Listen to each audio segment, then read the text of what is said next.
بسم اللہ الرحمن الرحیم۔ السلام علیکم ناظرین جی انسپریشن اکیڈمی سے میں ہوں آپ کا ہوسٹ مبشر مغل، اور آج ہمارے ساتھ موجود ہیں ینگ مذہبی ریسرچر محمد عثمان علی۔ محمد عثمان علی کا تعلق تدریس کے ساتھ ہے، اور آج ایک بہت ہی عام سوال جو کہ نارملی ہم لوگ ڈسکس نہیں کرتے، جو کہ ہے اسلام کیا ہے۔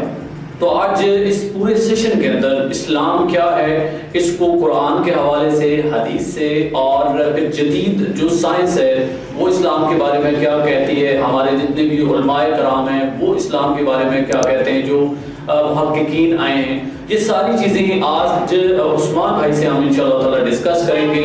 آپ لوگوں نے ہماری اس ٹاک کا حصہ بننا ہے۔ السلام علیکم سر۔ وعلیکم السلام ورحمۃ اللہ۔ عثمان صاحب کیسے آپ؟ ٹھیک ہیں جی، اللہ پاک کا کرم۔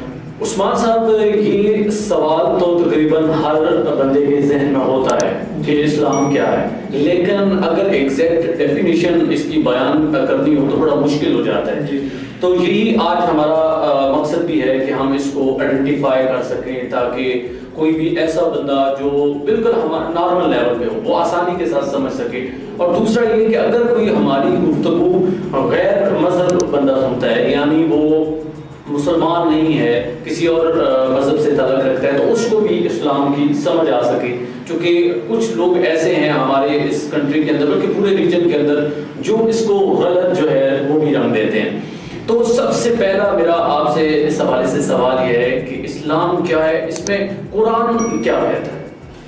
بسم اللہ الرحمن الرحیم، نحمدہ ونصلی ونسلم علی رسولہ الکریم، اما بعد، فاعوذ باللہ من الشیطان الرجیم، بسم اللہ الرحمن الرحیم، ان الدین عند اللہ الاسلام، قال رسول اللہ صلی اللہ علیہ وسلم، المسلم من سلم المسلمون من لسانہ و یدہ، او کما قال صدق اللہ مولانا العظیم وصدق رسولہ النبی الکریم، ان اللہ وملائکتہ یصلون علی النبی یا ایھا الذین آمنوا صلوا علیہ وسلموا تسلیما، اللہم صل علی سیدنا و مولانا محمد وبارک وسلم علیہ۔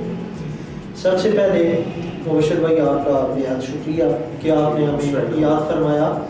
تو آپ کا ٹاپک جو ہے بہت ہی وسیع ٹاپک ہے، اور اس پہ بولا جائے تو ہمارا ٹائم کم پڑ جائے، اور اتنا مواد ہے اس پہ کہ بولتے بولتے لوگ جو ہیں ان سے کور نہیں ہو سکتا، کیونکہ بہت زیادہ اس پہ مواد موجود ہے۔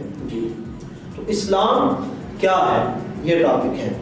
سب سے پہلے ہم اسے قرآن مجید فرقان حمید سے سمجھیں گے کہ اسلام کا لفظ جو ہے وہ کس کے لیے استعمال ہوتا ہے، اسلام کے معنی کیا بنتے ہیں۔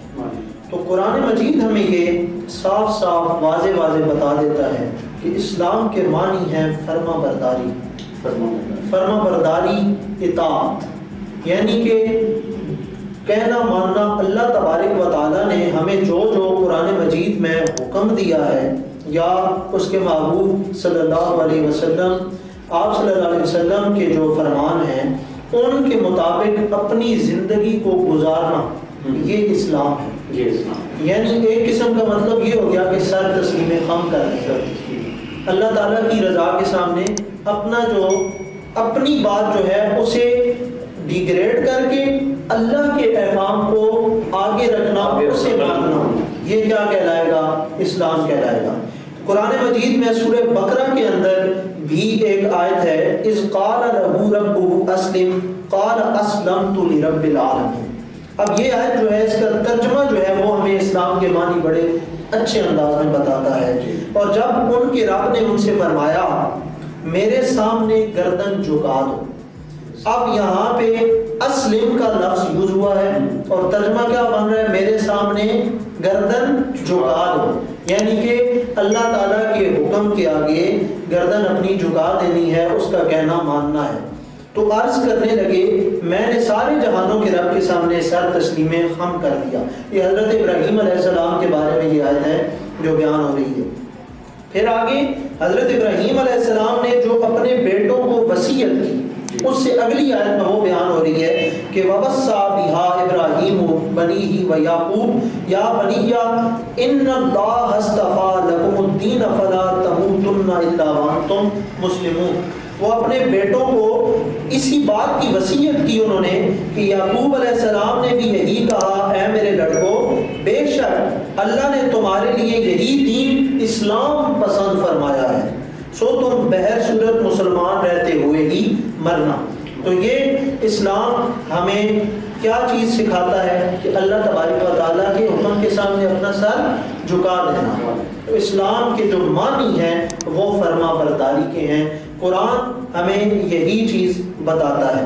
اور اس کے بعد اگر ہم وہ دعا جو ہے حضرت ابراہیم علیہ السلام کی اس کی طرف چل پڑیں تو وہ بہت ہی خوبصورت دعا ہے، ربنا وجعلنا مسلمین لک ومن ذریتنا امۃ مسلمۃ لک وارنا مناسکنا وتب علینا انک انت التواب الرحیم۔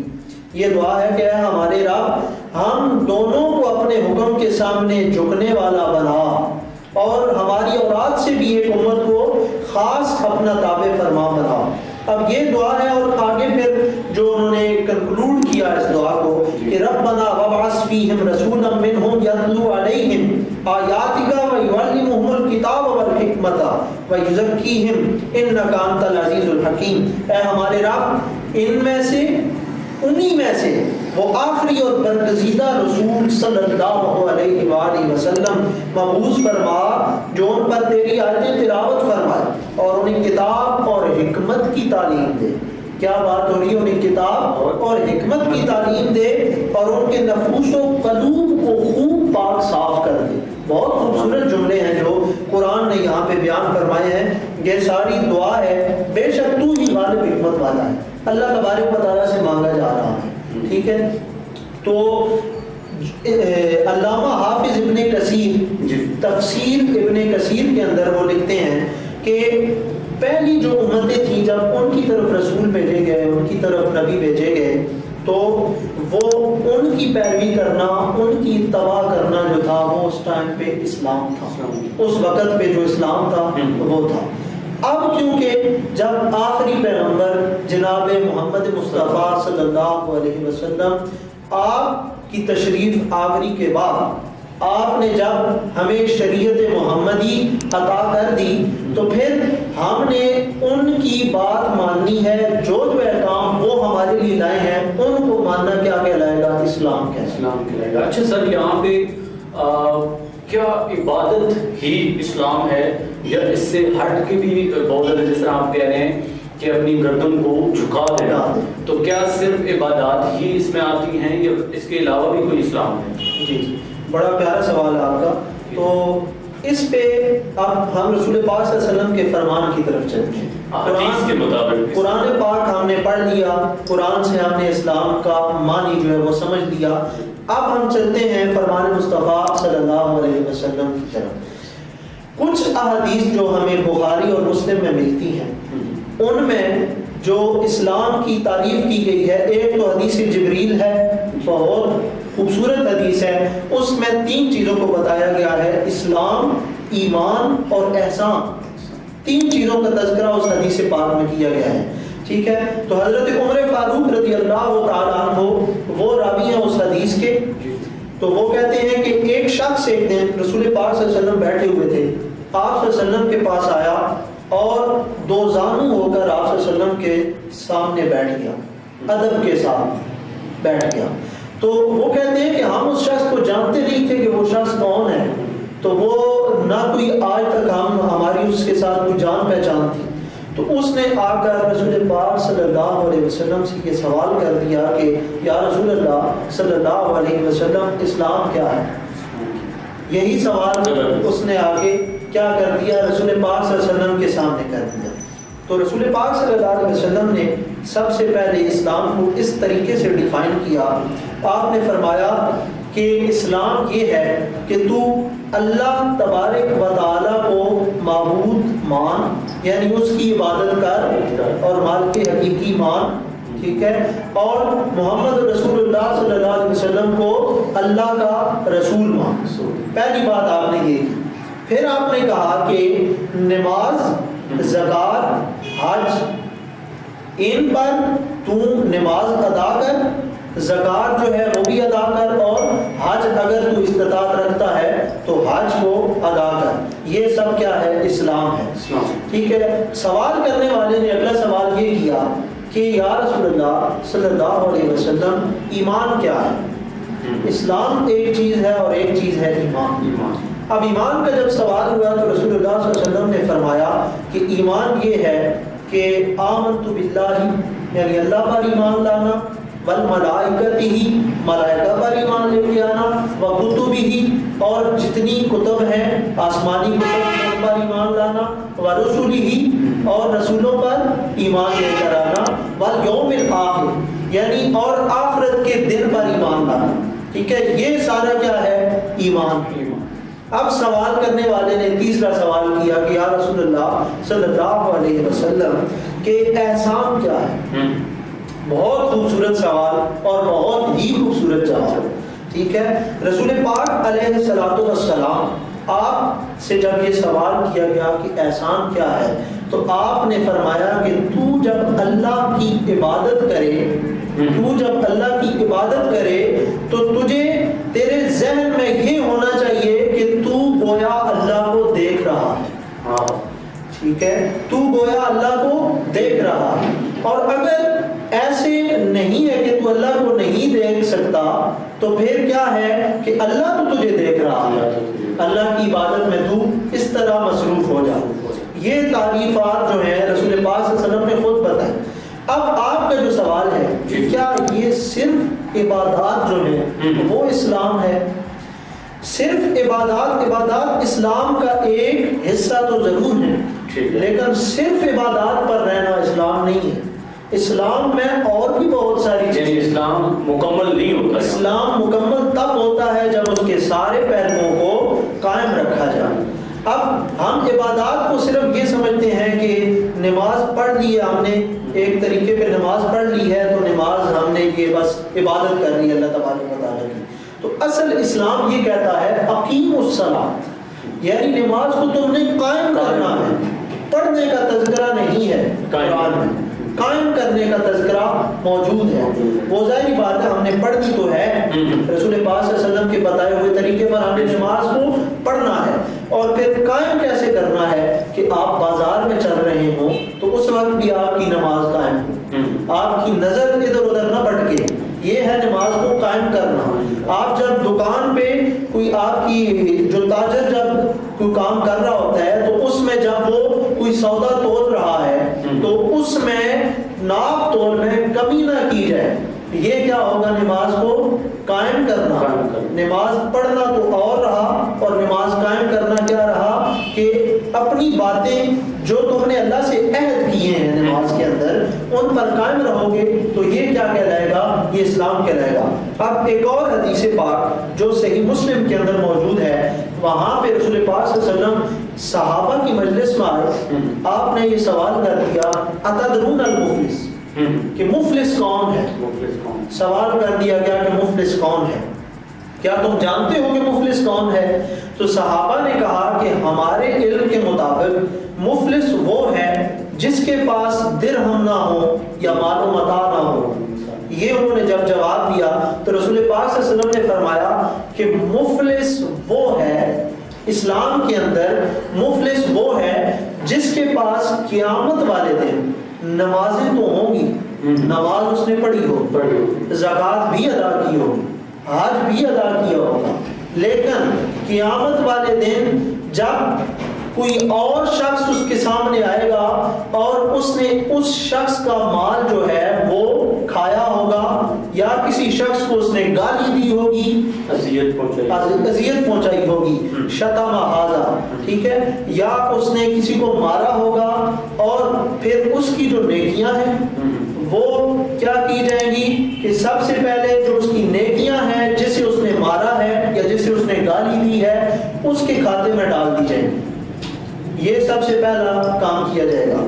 پھر جب دیکھا جائے گا کہ وہ نیکیاں دینے کے باوجود بھی کہ اس کا جو حساب ہے وہ پورا نہیں ہو رہا، تو پھر جو اس کے گناہ ہیں وہ جسے اس نے گالی دی ہے اس شخص کے گناہ وہ اس کے کھاتے میں ڈال دیے جائیں گے، اور پھر اسی طرح ہوتے ہوتے یہ ہو جائے گا کہ گناہ اتنے بڑھ جائیں گے کہ اسے جہنم میں پھینک دیا جائے گا.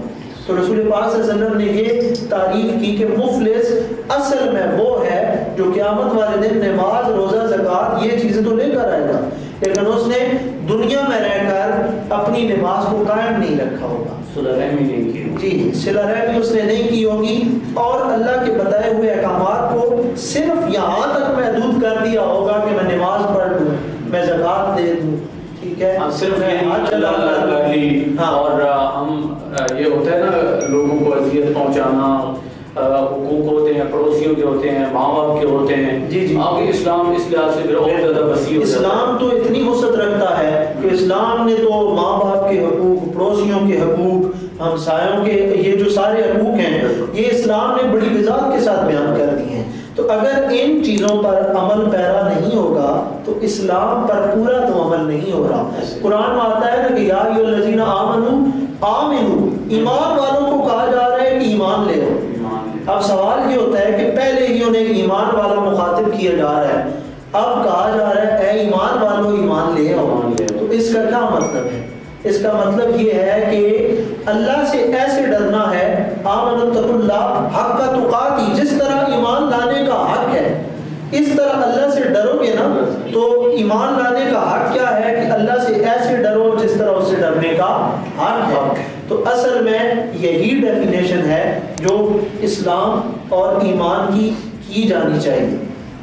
اس میں ایک اور اکثر دیکھنے کو ملا ہے, لوگ سننے کو ملا ہے, بیسیکلی کہتے ہیں کہ اسلام امن پسند جو ہے وہ مذہب ہے. جی, اس کے بارے میں آپ کیا کہتے ہیں؟ اسلام انتہائی امن پسند مذہب ہے کیونکہ اسلام نے تعلیم ہمیں امن کی دی ہے, ٹھیک ہے. ایمان کہتے ہی اسے اور اسلام بھی اسے کہتے ہیں. اسلام کا ایک معنی جو ہے فرما برداری کا معنی تو ہم نے پڑھ لیا, ٹھیک ہے. اب ایک معنی یہ ہوگا کہ سلامتی, اسلام سلامتی کا دین ہے, سلامتی کا دین ہے. جب آپ نماز پڑھتے ہیں تو آخر میں جب کہتے ہیں السلام علیکم ورحمۃ اللہ, ایک طرف منہ کیا پھر دوسری طرف السلام علیکم ورحمۃ اللہ, ٹھیک ہے. جب آپ یہ کہتے ہیں تو اس کا مطلب کیا ہوتا ہے؟ اس کا مطلب یہ ہے کہ جتنے میرے دائیں طرف ہیں ان سب کو میری طرف سے کوئی تکلیف نہیں پہنچے گی, اور جتنے میرے بائیں طرف ہیں ان سب کو میری طرف سے کوئی تکلیف نہیں پہنچے گی. ہم نے اس چیز کو سمجھے ہی نہیں ہے, ہم نے صرف کچھ روایات بنا لی ہیں, بس وقت ہو گیا ہے تو اس ٹائم پہ نماز پڑھ دی ہے.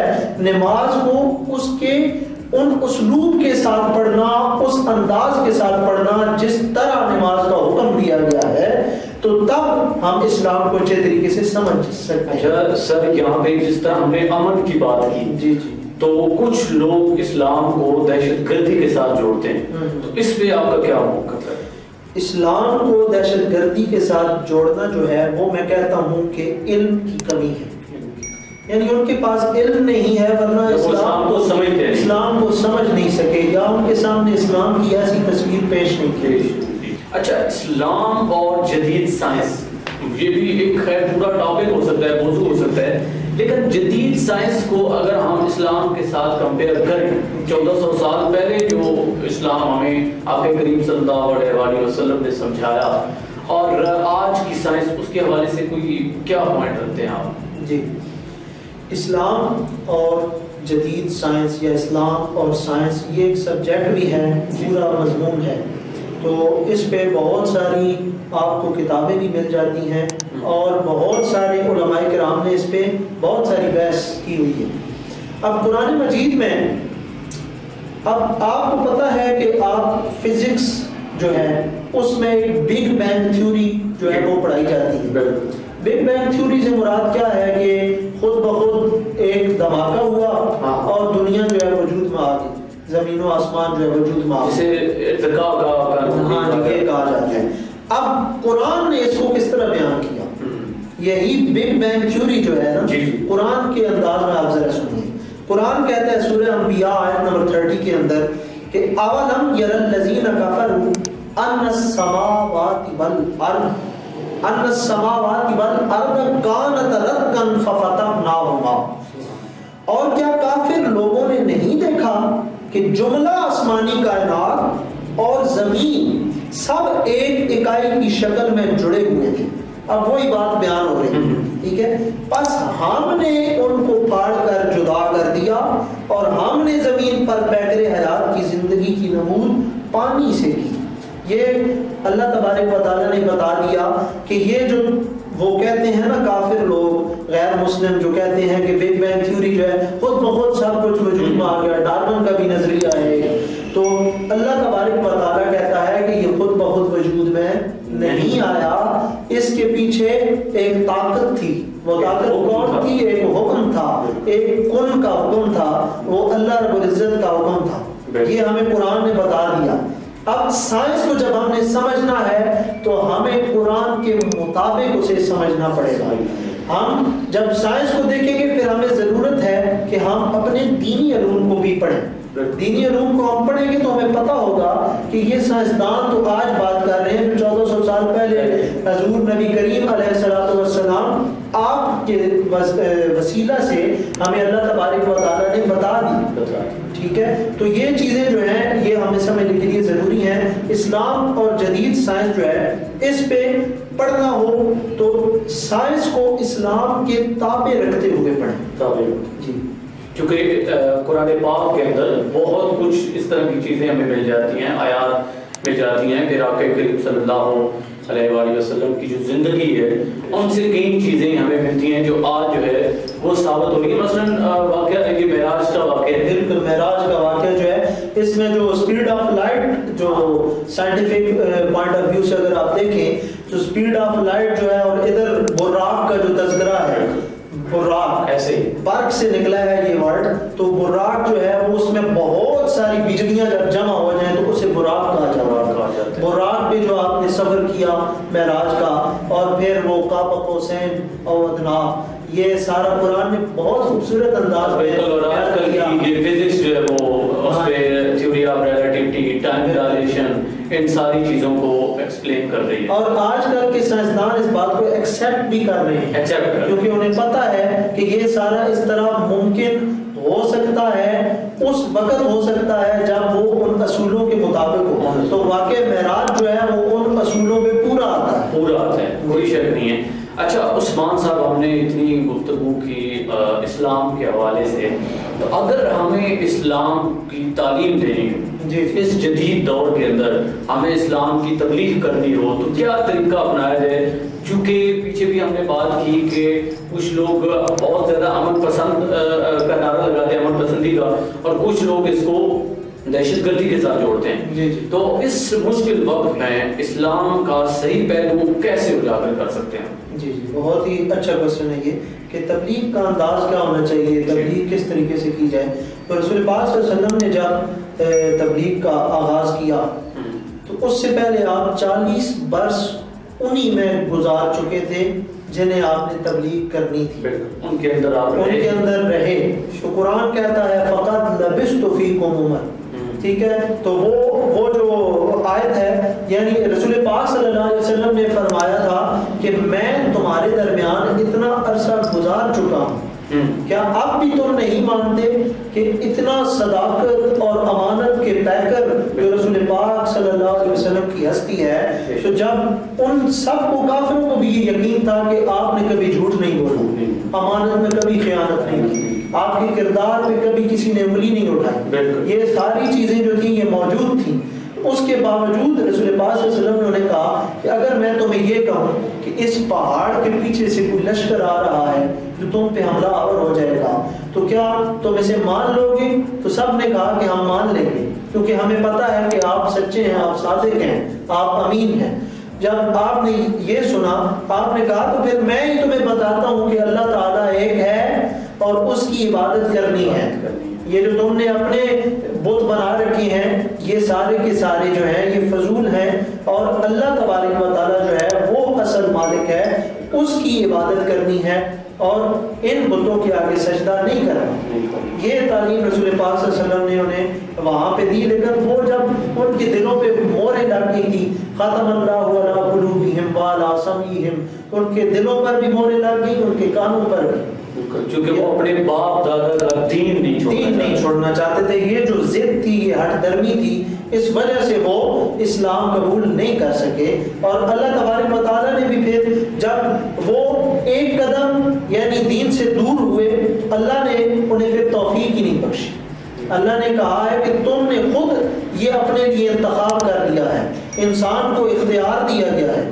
باقی ساری جو چیزیں ہیں وہ یعنی مجبوری کے ساتھ اللہ تبارک و تعالیٰ کی حکم کی پابندی کر رہی ہے. مثلا آپ چاند دیکھ لیں، سورج دیکھ لیں، اس کے پاس اختیار تو نہیں ہے. اللہ نے جو حکم دینا ہے اس نے وہی کرنا ہے. وہ اپنے جو انہوں نے مدار میں حرکت کرنی ہے وہ اس وقت پہ جب ان کا حکم ہے اس پہ انہوں نے کرنی. ٹھیک ہے. تو اللہ تبارک و تعالیٰ نے یہ انسان کو اختیار دے دیا کہ انسان جو ہے وہ اپنی خوشی سے جو ہے وہ میری عبادت کرے گا.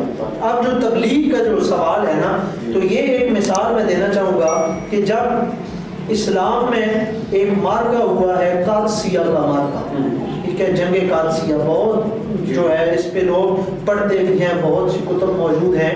تو یہ اس وقت پہ ایک صحابی رسول تھے جو حضرت انس بن مالک رضی اللہ تعالیٰ عنہ، آپ کے بھائی تھے حضرت برا بن مالک رضی اللہ تعالیٰ عنہ ان کا نام تھا.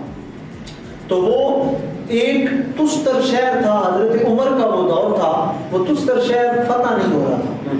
تو رسول پاک صلی اللہ علیہ وسلم کا فرمان سب صحابہ کو یاد تھا کہ اللہ کے جو نیک بندے ہوتے ہیں جو اللہ پر قسم اٹھا لیتے ہیں تو پھر اللہ ان کی قسم پوری کرتا ہے.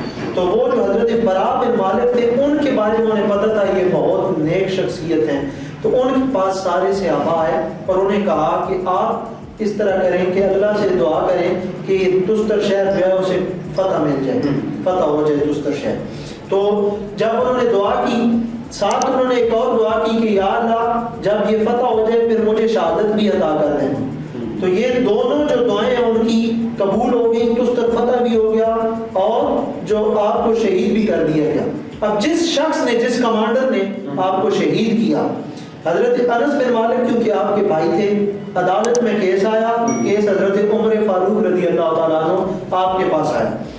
آپ کے بھائی جو تھے انہوں نے یہ کیس جو ہے وہ اسی طرح جس طرح چلتا ہے کیس، تو وہ طریقہ تھا. تو وہاں پہ جو انہیں شہید کرنے والا تھا نا، جو قاتل تھا، اسے لایا گیا اور کہا گیا کہ اسے ادھر لٹکا دیا جائے اور اس سے سزا دی جائے. تو اس نے کہا کہ مرنے سے پہلے جو خواہش ہے وہ پوری کی جاتی ہے. تو اس نے حضرت عمر سے کہا کہ میں پانی پینا چاہتا ہوں. پانی پیش کر دیا گیا. تو حضرت عمر فاروق سے اس نے کہا کہ جب تک میں یہ پانی نہ پیوں کیا آپ یہ ضمانت دیتے ہیں کہ آپ مجھے ادھر تختہ دار پر لٹکائیں گے نہیں؟ حضرت عمر فاروق نے کہا کہ ہاں میں یہ ضمانت دیتا ہوں کہ تمہیں اس وقت تک نہیں لٹکایا جائے گا جب تک تم پانی نہیں پیتے. اس نے کیا کیا، جو یہ سنا پانی زمین پر گرا دیا، پانی گرا دیا اور جو برتن تھا وہ بھی نیچے پھینک دیا. برتن ٹوٹ گیا، پانی سارا نیچے گر گیا. اب حضرت عمر تو کہہ چکے تھے کہ میں اس وقت تک تمہیں ضمانت دیتا ہوں جب تک تم پانی نہیں پیتے. تو اس نے جب یہ عمل کیا تو حضرت عمر کو بڑا سخت غصہ آیا. اس نے آپ رضی اللہ تعالیٰ عنہ نے کہا کہ تم نے ہمیں دھوکہ دیا ہے، یہ تو تم نے دھوکہ دیا ہے، ہم تمہیں لٹکائیں گے. ساتھ ہی حضرت انس بن مالک بیٹھے تھے جن کے بھائی کو اس نے شہید کیا تھا. آپ نے کہا تھا نہیں یا امیر المومنین ایسے نہیں کیجئے گا کیونکہ آپ نے خود اسے ضمانت دی ہے، اس لیے آپ اب ایسا نہیں کر سکتے. تو میں اپنے بھائی کا خون جو ہے وہ اسے معاف کرتا ہوں. حضرت انس بن مالک نے جب یہ کہا تو وہ جو کافر تھا اس نے جب یہ دیکھا کہ اس طرح مسلمانوں کا کردار ہے کہ اتنا ایک بات انہوں نے کی ہے کہ اللہ تبارک و تعالیٰ کا نام جب آ جاتا ہے اور وہ اپنی بات پر ڈٹ جاتے ہیں، پھر چاہے ان کا دشمن ہو پھر اس سے بھی انتقام نہیں لیا جاتا. تو وہ دیکھ کر متاثر ہو گیا. اس نے فوری طور پر کہا کہ میں نے بھی اسلام قبول کرنا ہے. کردار دیکھیں، یہ واقعہ سنانے کا مقصد یہ ہے کہ کردار ہمارا ایسا ہونا چاہیے کہ جب ہم اسے تبلیغ کریں تو واقعی اسے پتہ ہو کہ واقعی اسلام جو ہے بہت خوبصورت دین ہے اور اسلام کے جو ماننے والے ہیں ان کی تو زندگیوں میں اسلام نظر آ رہا ہے باقاعدگی کے. چونکہ جب ہم تبلیغ کرتے ہیں تو تبلیغ کرنے کے لیے علماء کرام ہیں، مولوی صاحبان ہیں، پتہ نہیں کتنی سپیچز پڑھی ہوں گی، سارا کچھ ہوگا، لیکن اصل چیز وہی ہوتی ہے جو پریکٹیکلی آپ کر کے دکھاتے ہو۔ اگر ہمارے کردار کے اندر اسلام موجود ہے تو یقیناً لوگ ہم سے متاثر ہوں گے، وہ اسلام قبول کریں گے۔ یہی یقیناً آپ کی بات، جی بالکل یہی میں بات کرنا چاہتا تھا۔ جی جی تو بہت شکریہ عثمان صاحب، آج ہم نے جس طرح اسلام ہمارا موضوع تھا اس کے اوپر ہم نے بات چیت کی، انشاءاللہ تعالیٰ پھر کسی اور موضوع کے ساتھ آپ کے ساتھ حاضر ہوں گے۔ ناظرین، جس طرح آپ نے ہماری گفتگو سنی، اگر کوئی آپ کا اس حوالے سے کوشچن ہوگا تو وہ آپ کمنٹ میں ہمیں ضرور بتائیں گے، کوئی اور ٹاپک آپ ایسا دیتے ہیں، چونکہ عثمان صاحب جو ہیں وہ ینگ ریسرچر ہیں، یہ ریسرچ کرتے ہیں، انہیں شوق ہے اس چیز کا اور باقاعدہ طور پر اس کے اوپر وہ ورکنگ کر رہے ہیں، تو اگر بھی آپ ہمیں ٹاپک دیں گے تو ہم اس کے اوپر ضرور گفتگو کریں گے۔ ہمیں دیجیے اجازت، اللہ نے کے